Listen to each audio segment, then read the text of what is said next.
Halloween, and this is the best I could come up with at such short notice. A thing you wear when you go up in the mountains and you want to still have some form of visibility while keeping most of your face warm.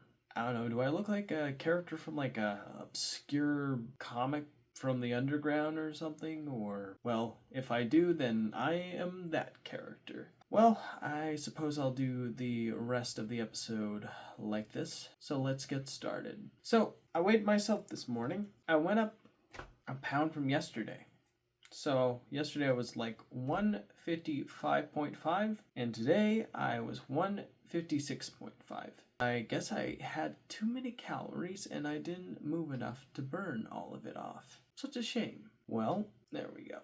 What next? Right, food eaten. Today, I decided to try something I've never had before. A keto cottage cheese and fluffy egg white pizza. I made this with the impression that it would be like a normal pizza, but with less carbs and just less calories as well, and a whole lot of protein. Well, it does have a lot of protein, but I gotta be honest, I did not like this pizza at all. I mean, that's not to say it was the worst thing I've ever eaten, but it's one of those things where you start eating it at first and you're like, okay, I can do this. But the more and more you take another bite and then another bite, the more the flaws begin to show themselves and the pizza becomes grosser and grosser as you continue. For example, when I started, it basically, in my opinion, tasted like a puffy cloud with all the pizza toppings on it. But the more I bit into it, the more I just realized how wet and mushy the inside of the pizza crust was, and slight tint of an eggy taste that I got just from continuing to consume it some more. Overall, I'm gonna have to say the pizza toppings were the one thing that was getting me through it. I put fried bacon and turkey pepperoni on top, along with what's that sauce called that you put on pizza? Mozzarella? Or, man, I'm not remembering it right now. The tomato sauce. That with some basil. And this pizza it was not for me. I don't know if I did something wrong. I'm pretty sure I did every step correct. I cooked it. I put all the toppings on after the crust was cooked. And I baked the toppings into the pizza. But I just overall did not like it, which is a shame. I also had 6 peanut butter and chocolate cups brought to me by Chalk Zero, and I had a total of 6 Ray's Chalk Zero chocolate mini bars, which arrived in the mail today. Those tasted like a Snickers was a lot chewier, basically. But everything else about it, other than it having a harsh chewiness, was pretty good. I really enjoyed just how the flavor was. There was zero aftertaste to these Ray candy mini bars. They pretty much were very flavorful. They apparently use real Madagascar vanilla bean extract in it to give it a more full-bodied flavor, and you could really tell. And they use monk fruit to sweeten it, so it doesn't have that weird, whack, cooling aftertaste that erythritol does. I honestly don't understand why people use erythritol. I've used it in the past in a lot of keto recipes because I kept on wanting to give it a chance to see if it would impress me, and it never did because that cooling aftertaste is the absolute worst. I do not like that.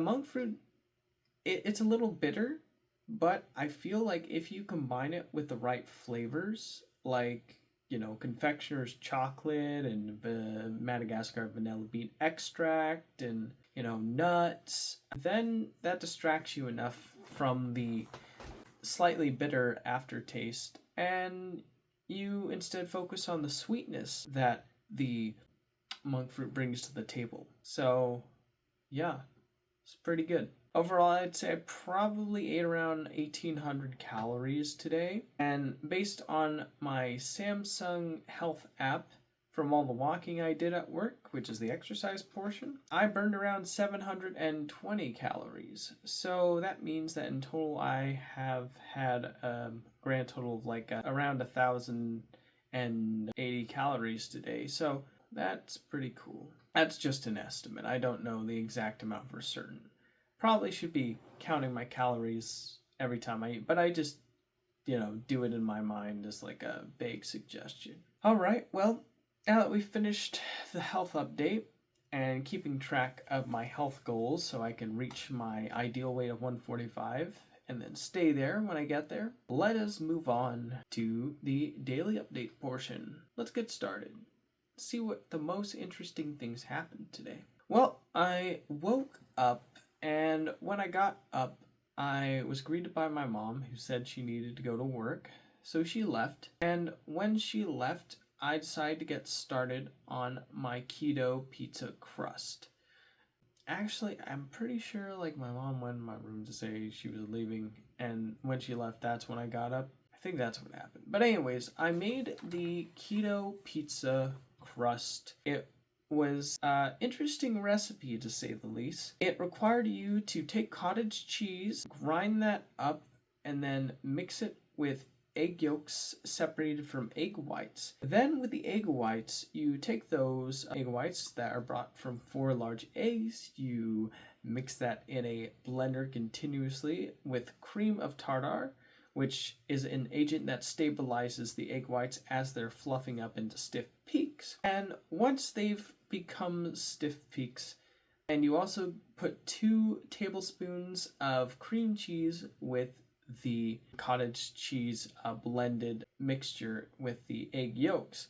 You want the cottage cheese to not have any curds left. You want it to be completely smooth. And you just mix it together with the cream cheese. And once that's smooth, then you fold the whipped egg whites, which are now peaks, into your cottage cheese mixture until eventually it's combined enough to where you still retain the volume brought them from mixing the egg whites, but everything should be well combined.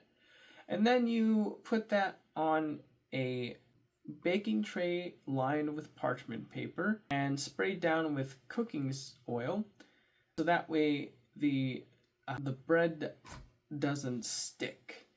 And once you have that ready to go, you put it in the oven to cook for 25 to 30 minutes. I decided to err on the side of caution and cook it for 20 minutes because I feel like the oven we have overcooks a little bit. And while it was cooking, I was cleaning up and cooking the bacon I would be putting on top. And once the bread was ready, I took it out and I put some tomato sauce on with grated mozzarella cheese and some basil. That was pre-cut fresh basil, and fried bacon, and the what do you call that? Turkey pepperoni. And I put it back in the oven for like 10 minutes. And then I took it out and I decided to take a picture of it because it actually looked really good. So when I took a picture, I decided to film myself taking that first bite of this pizza. And my initial impression was it's like a soft, white, fluffy cloud with your pizza toppings on. But after I was done recording that and I sent that to our family chat so everyone could see what I was doing, I continued eating this pizza, and the more I ate it, the less I liked it. I just thought that it was too moist. I thought it was a little too wet in the crust, and I like my pizza to be like have a nice crisp to it, like taste nice and crispy. This one wasn't really crispy. It when you bit into it, it just kind of tasted like a hard rubbery crust skin that was reminiscent of a slight eggy aftertaste. The eggy aftertaste wasn't overwhelming, but the neutralness of the flavor along with the wetness of the crust, along with the weird texture of the outer shell of the crust ultimately led to a less than satisfying pizza eating experience. So overall, this cloud bread pizza recipe I followed, I just wasn't a huge fan of. I just thought it was not the bee's knees at all. But I am glad I did try it. Apparently, there's another version of this recipe. There's actually two that I kind of still want to try out. One is just the cottage cheese with all the pizza seasonings and ingredients on its own on top that you heat in like the microwave if you want, or the oven. And the other one is without fluffing the egg whites, just the eggs with the cottage cheese and a binding agent like almond flour blended in. I think I want to try that one next to see if maybe like I just got a bad recipe and maybe this one will be actually good. But yeah, that's what I'm thinking about for now. Well, after I was done making that, I was eating it. I was watching a new Red Letter Media Best the Worst Halloween edition where they were talking about 3 different films. But then I started to get kind of bored of that, so I decided to switch instead, purchasing a new month of subscription for ChatGPT and buying some new credits for Google VO3 because I'm actually planning on attempting to adapt the first chapter or the first scene of the book Infinite Jest as accurately as I possibly can based on how David Foster Wallace described what happened in the book. I'm going to be doing this by paying attention to how each character in that scene is described. I'm going to pay attention to the environment that the characters are in. I'm going to pay attention to how the character describes the situation he's in, trying to get in his head. I'm going to storyboard each scene, break it down into beats and sequences, and I just really want the audience to feel what the character is feeling. I think that would be a very fun challenge that would really hopefully show a strong dedication to the art of storytelling in a visual medium. That would be a lot of fun to watch and also to make and see it be put together. So I'm really looking forward to continuing work on that. I did get a good portion of it done at the start of my day, and I pretty much did that up until I needed to get ready and leave for work, which is exactly what I did. So I got ready and I left, and when I got to work, my first order of business was doing lot. So I did lot, and then after that, my second hour was spent bagging. It was a really busy day today, and I mean, it makes sense. It was Halloween, so I'm sure hold on. Just need to crack my back. It makes sense because, families are getting ready for the holiday and they're getting some last minute preparations ready. So, yeah, it was quite a hectic day today for sure.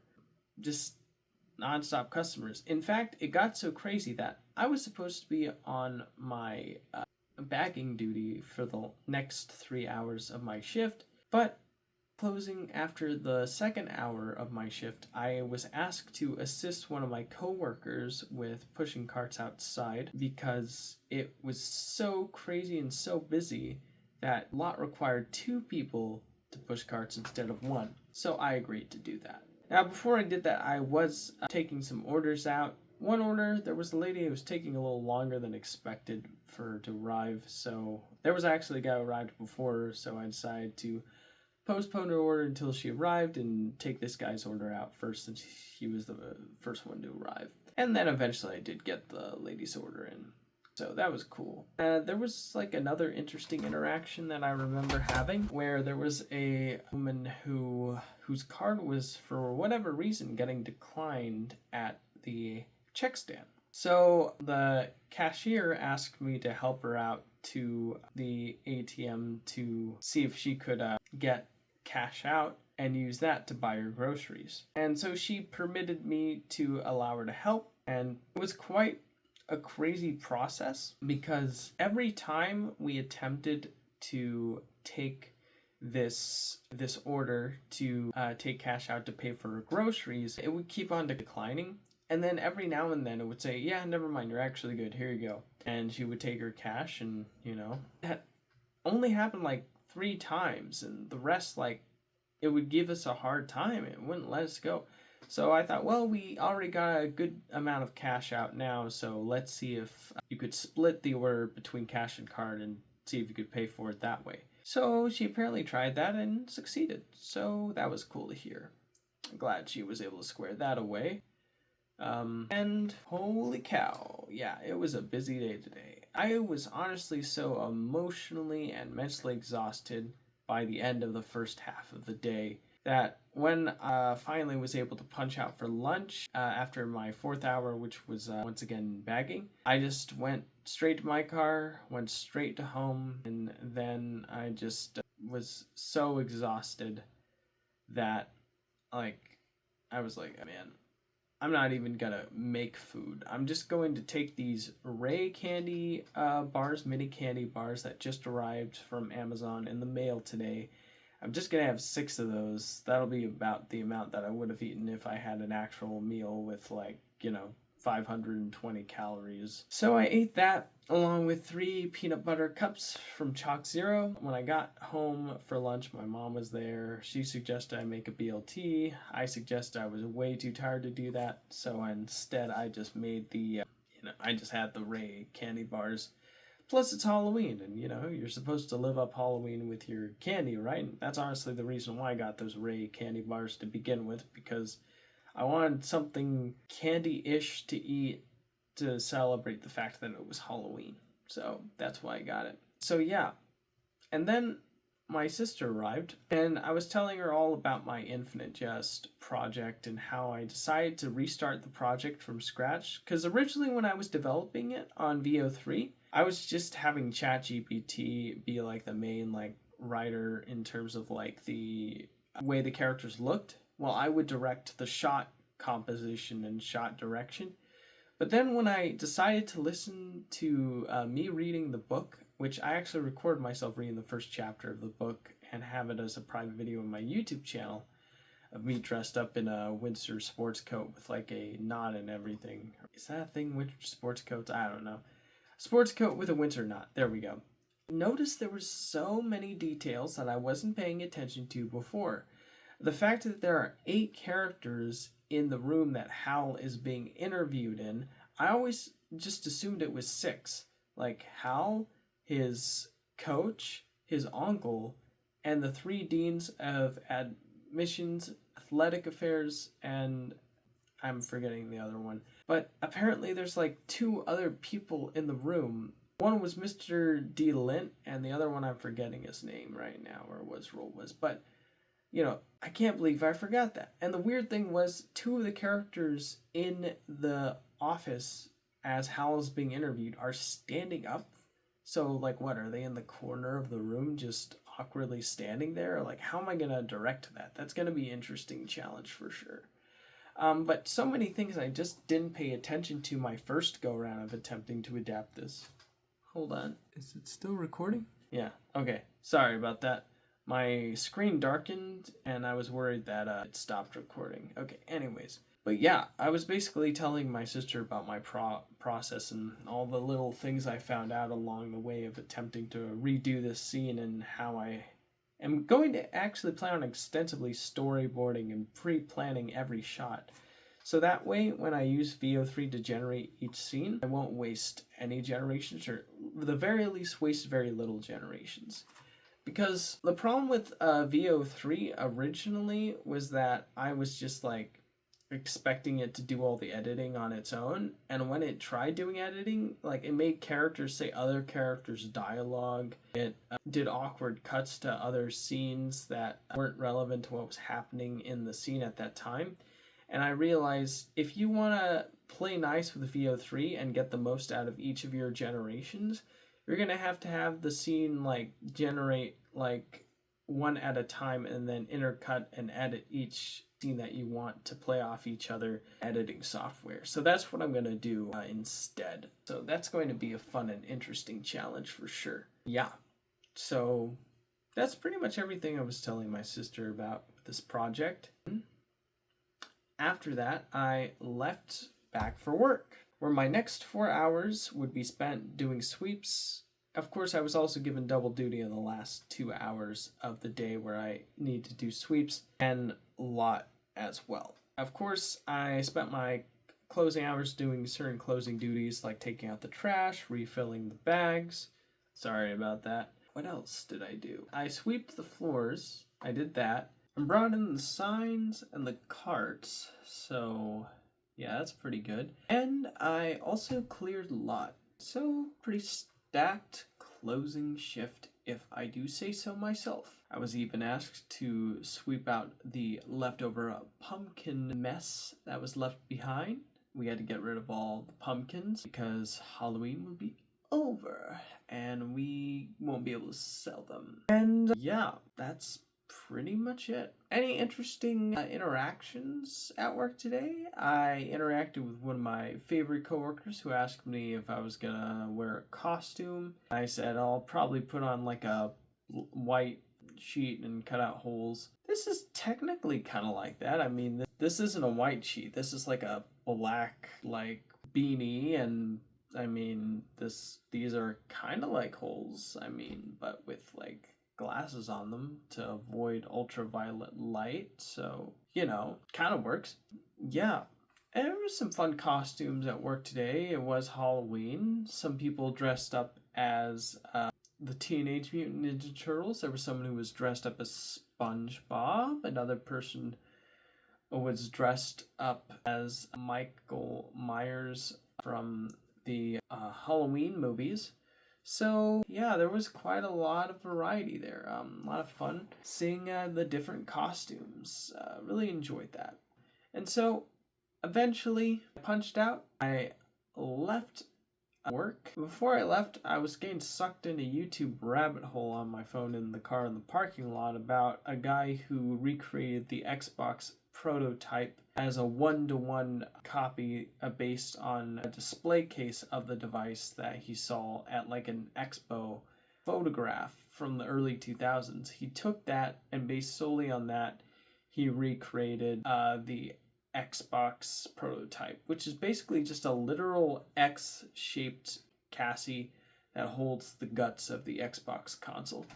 I don't know about you, but I think that would have been a much more memorable and fun design than what Microsoft ultimately ended up doing, which was basically just a rounded like box with like an X molded on. Like, if they had it just as a literal, like, giant chunky X, sure, it would have looked a bit gaudy and overly produced and would have taken up a lot of space in the living room counter. But man, would it have been memorable and fun and funny too, like, if they went through with that design. Like, I think a lot of people would just keep their Xboxes around just for the fact of how iconic that design probably would have been. Microsoft went with it, but instead they went with the box with the X on it design, which technically is reminiscent of that X chassis, but I mean, come on, that X chassis would have been much more memorable and interesting, but hey, that's what they did. And it's pretty cool that someone went through all the effort of recreating that. I really enjoyed that. Well, I eventually arrived home, and when I got home, I was greeted by my mom. She was telling me about various stories about her different adventures at work. I was pretty engaged throughout. I suggested maybe we should see a film in the theater because we haven't been to the theater in a while. I think that would be pretty fun. She agreed. We did find this new movie. I'm forgetting what it's called, like Bologna or something like that, or Bogonol or something with a B, but this movie is about two conspiracy theorists who believe that the CEO of a major corporation is an alien bent on taking over the earth. And just that idea alone sounds like something right up my alley. I mean, I'm an alien nut and I love a good, funny, interesting conspiracy theory, and seeing that fleshed out into a narrative sounds like a riot of a time. Although it's directed by a guy called, I think it was Yorgos Lanthimos. I might be wrong on that. It was directed by a really artsy director. I don't think I've seen any of his movies, and I'm forgetting his exact name. I just know it's directed by a guy who's done a lot of artsy films in his career. But I'd be down for watching that one. I mean, the poster itself looks really freaky. It's like someone like bald looking up, like with like what looks to be honey pouring down their skin, which is really weird. But I'm willing to give that one a shot. They also re-released Back to the Future in the theater for its anniversary. That would be a fun film to watch. I mean, I know Back to the Future is such an iconic film series, but I think I've never actually sat down and watched the entirety of the first movie from beginning to end. I know that's crazy because a lot of people consider that film one of their most favorite movies of all time. It would be like if I found out someone never watched the first 3 seasons of SpongeBob. I'd be like, what the heck are you doing? Stop everything you're doing right now and watch those first 3 seasons from beginning and end and tell me you aren't a fan by the end of it. You know, I think that's the exact reaction someone might hear if they are a huge fan of Back to the Future and they find out someone may have not seen it from beginning to end. So I'm thinking that might be a fun way to experience that movie in the theater. But again, it is one of those films that's also available on home media. I mean, if it's such an iconic film, I totally get it on 4K Blu-ray.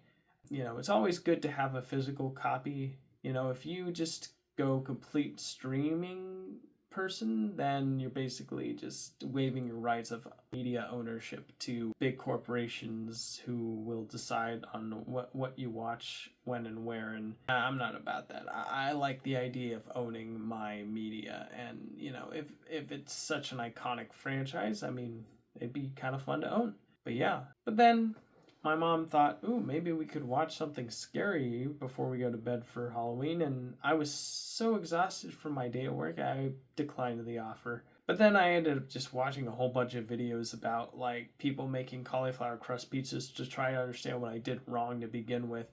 So I guess I did have energy to watch something scary, but I chose to instead watch people make cauliflower crust pizzas and keto donuts instead. Which I've had keto donuts before. I don't even like keto donuts. I think they taste really weird.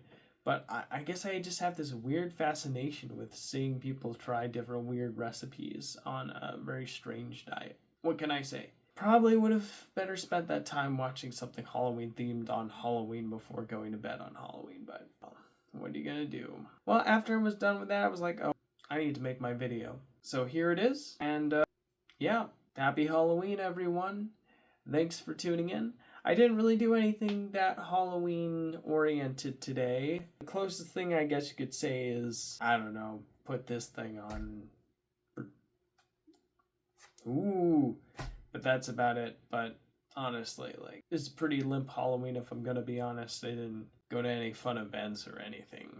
I had to work today, or I get to work today. It's good to have a job. But yeah, probably should have watched something scary themed tonight to at least be in line with the season. Yeah, by the way, when I was recording this, I ran out of juice on my phone, and so I had wait for it to charge up before continuing. And I decided to read some of this book, Richard Williams' Animation Survival Guide.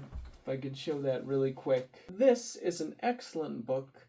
I highly recommend if you are a huge animation nut to get yourself a copy. This guy, he was the animation director for Who Framed Roger Rabbit, which pretty much was the film that kicked off the animation renaissance in the 90s. It all started in 1989 with Roger Rabbit. It reminded people why they like animation in the first place, and then it just kicked off this avalanche of beloved animation media that people still enjoy today. You know, we got stuff like Ren and Stimpy, we got Dexter's Lab, we got Rugrats, we got Rocko's Modern Life, we got The Simpsons, we got, SpongeBob, obviously. It was just a really organically creative and awesome time to be part of the animation industry. There was great unions for 2D animation, you were paid fairly. Of course, when 3D took over, big studios caught wind that there wasn't any union rules for 3D animation. So, of course, not only did it look more advanced and cooler than 2D animation, it also was cheaper to produce. So, sadly, 2D animation fell out of favor for 3D. And then later on, when 3D animators finally started to unionize around the late 2010s, studios realized they could just outsource their 3D animation to animation studios in Canada and France instead. So Now, pretty much American animators are having a really difficult time. So that's pretty sucky, not gonna lie. You know how business works. They follow they follow the money. They go wherever the dollar is the biggest, and if that means not having to pay a little extra for the little guy, then they will take that chance. It's quite a sad reality, but that's just how it goes. Very sad.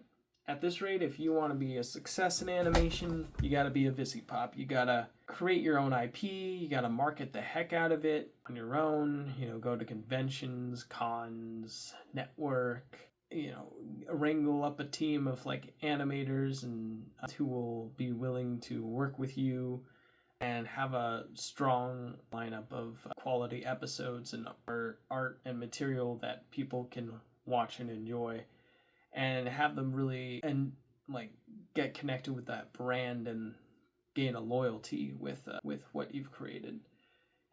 Basically, if you want to have any chance at working in animation the way animators were working animation back in the 90s and early 2000s, where they could just have a fun, creative, interesting, unexplored idea.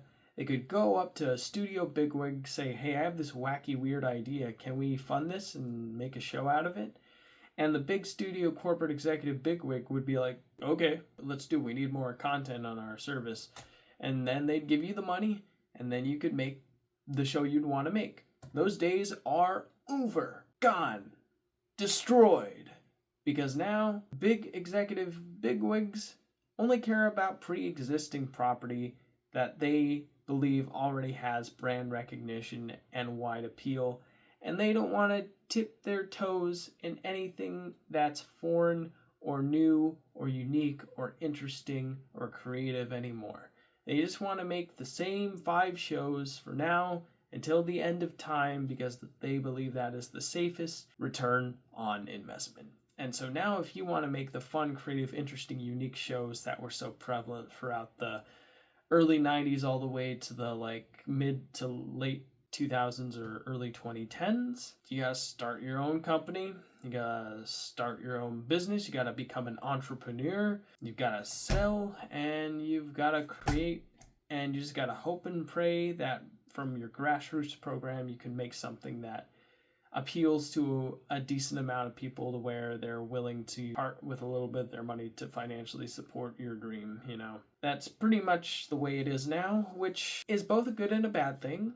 It's both a good thing because it means that you will ultimately still have complete and total creative control over whatever production you decide to release to the world. The bad news is the amount of people that actually succeed in accomplishing that goal are far fewer, than people would want to admit.